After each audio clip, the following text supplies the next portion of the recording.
गवाना करा के घरे कैल बड़का विपत पारे धैल गवाना करा के घरे कैल बड़का विपत पारे धैल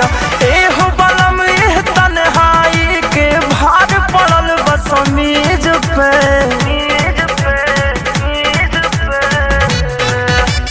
बर्फ के पानी रगड़त बानी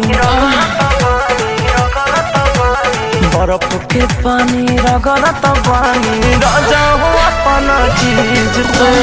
बर्फ के पानी रगड़त बानी राजा हो अपना चीज पे।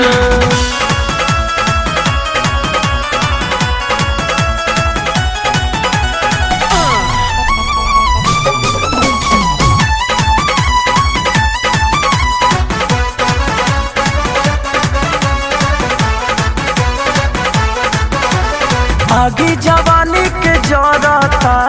दोनों गोदाम हमार बढ़ता कहिया ले आई बाई राजा मिले के मन बड़ा करता आगे जवानी के जरता दोनों गोदाम हमार बढ़ता कहिया ले आई बाई राजा मिले के मन बड़ा करता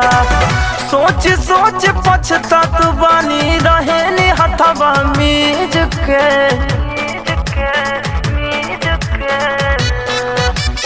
बर्फ के पानी रगड़त बानी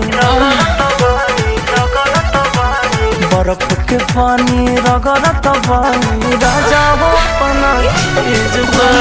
बर्फ के पानी रगड़त बानी राजा हो अपना चीज पे।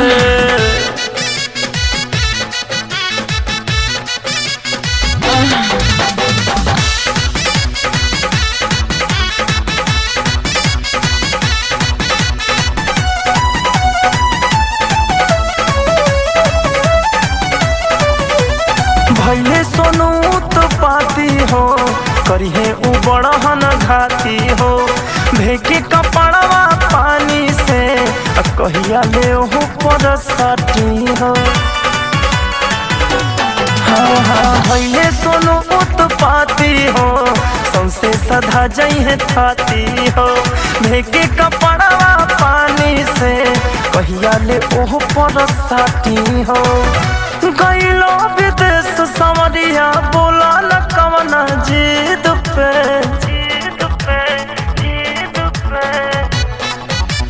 बर्फ के पानी रगड़त बानी बर्फ के पानी रगड़त बानी राजा हो अपना चीज पे बर्फ के पानी रगड़त बानी राजा हो अपना चीज पे बर्फ के पानी रगड़त बानी राजा हो।